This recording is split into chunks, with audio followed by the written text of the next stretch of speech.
Idi Parents, hari ini saya akan sharing mengenai kembung. Bayi-bayi yang kecil, yang baru lahir, ibu-ibu sering mengeluhkan bayinya kembung.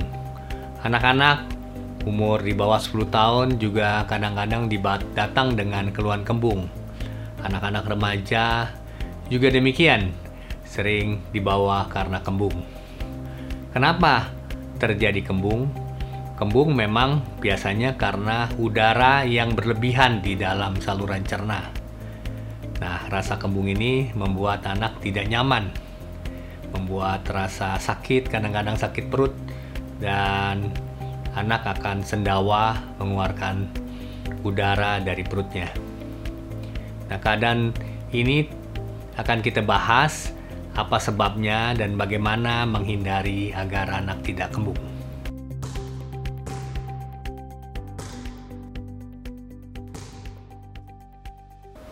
Kita lanjutkan, Mam. Kembung bisa karena anak atau bayi itu menelan udara yang disebut aerofagia. Karena menangis yang hebat, anak bayi-bayi bisa menelan banyak udara, atau anak-anak yang menggunakan sedotan pada saat minum kadang-kadang menyedot udara lebih banyak, dan hal ini menyebabkan udara tertelan lebih banyak. Tetapi udara yang berlebihan di dalam saluran cerna ini bisa juga terjadi karena produksi gas yang berlebihan akibat dari malabsorpsi. Misalnya saja bayi-bayi yang baru lahir masih memiliki enzim laktase yang sedikit. Nah, enzim laktase kita tahu akan digunakan oleh tubuh untuk memetabolisme, untuk mengabsorpsi laktosa. Nah, susu ASI maupun susu formula bayi itu banyak mengandung laktosa. Nah, karena enzimnya tidak cukup, maka bisa terjadi malabsorpsi laktosa yang hasil akhirnya akan menghasilkan gas. Akibat dari produksi metabolit dari laktosa yang tidak bisa dicerna, membuat bakteri-bakteri mencernanya menjadi gas. Bayi-bayi yang baru lahir yang memiliki enzim laktase yang masih sedikit kadang-kadang dibawa ibu karena kembung. Nah, bayi yang seperti ini karena susu mengandung banyak laktosa, juga termasuk ASI maupun susu formula, dan karena tidak bisa dicerna dengan baik, hasil akhirnya akan terbentuk gas di dalam perut, dan bayi akan terlihat kembung. Selain itu juga bayi akan mengeluarkan udara melalui anusnya yang kita melihat bahwa bayinya kok jadi sering buang angin ya. Nah, ini penyebab yang kedua, bahwa terjadi produksi gas yang berlebihan di dalam perut. Nah, ada juga makanan-makanan tertentu, misalnya makanan yang mengandung buah-buahan pada umumnya seperti pir dan lain-lain yang bisa menyebabkan produksi gas yang berlebihan juga di dalam perut, di dalam saluran cernanya. Nah, makanan-makanan seperti ini kita kenal sebagai makanan yang disebut FODMAP. FODMAP. FODMAP ini sebenarnya singkatan dari fermentasi oligosakarida, disakarida, disakarida, monosakarida, and polyols. Polyols jadi singkatan dari itu sih, artinya adalah gula-gula tertentu, ya karbohidrat tertentu yang sifatnya dapat menjadi makanan yang tidak bisa dicerna dengan baik oleh tubuh kita, tetapi bisa menjadi makanan dari bakteri-bakteri yang banyak di kolon, dan terjadi fermentasi akibat makanan-makanan yang tidak bisa dicerna dengan baik ini, dan hasil akhirnya akan menimbulkan gas. Nah, makanan yang mengandung FODMAP ini kita bisa lihat di tabel berikut ini, dan kita bisa lihat bahwa kalau kita bisa menghindari makanan-makanan ini, maka gas-gas di dalam tubuh yang diproduksi berlebihan itu menjadi berkurang.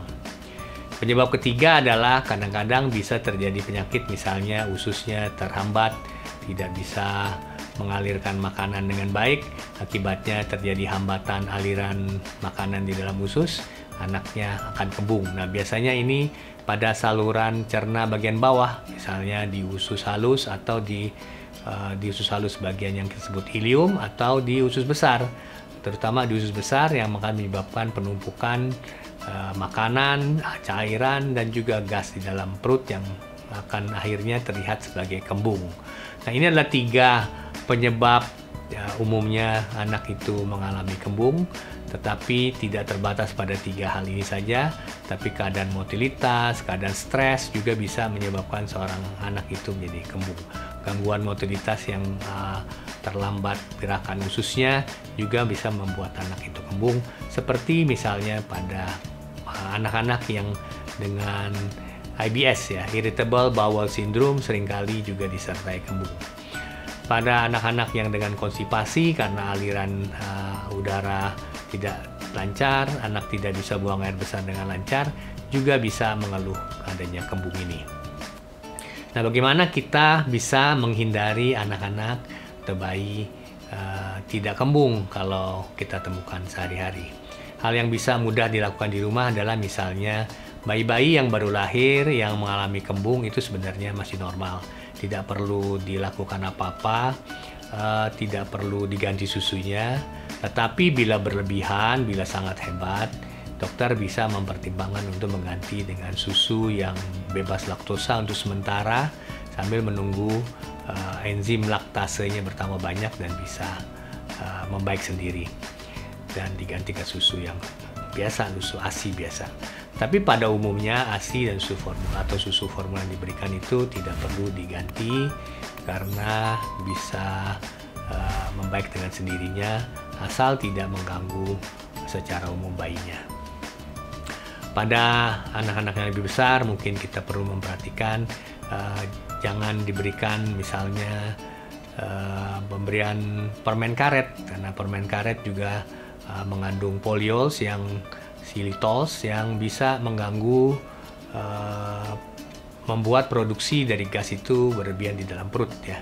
Makanya makanan-makanan yang mengandung FODMAP ini perlu dikurangi atau dihindari. Nah, kita tahu tadi bahwa ada makanan-makanan yang mengandung FODMAP.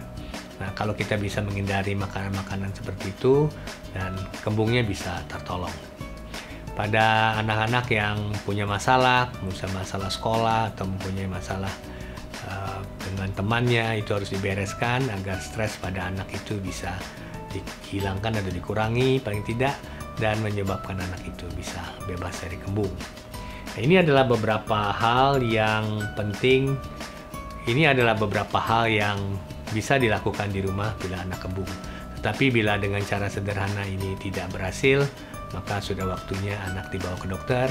Keluhan anak yang mengalami kembung ini perlu ditolong dengan baik. Ada berbagai penyebab kembung yang akan dicari oleh dokter, misalnya salah satunya IBS, atau kelainan konstipasi, atau kelainan-kelainan lain yang lebih berbahaya yang memerlukan tindakan lebih lanjut. Ini adalah akhir dari sharing saya hari ini. Kalau bermanfaat tolong di-share kepada teman-teman yang membutuhkan. Jangan lupa, sampai ketemu minggu depan.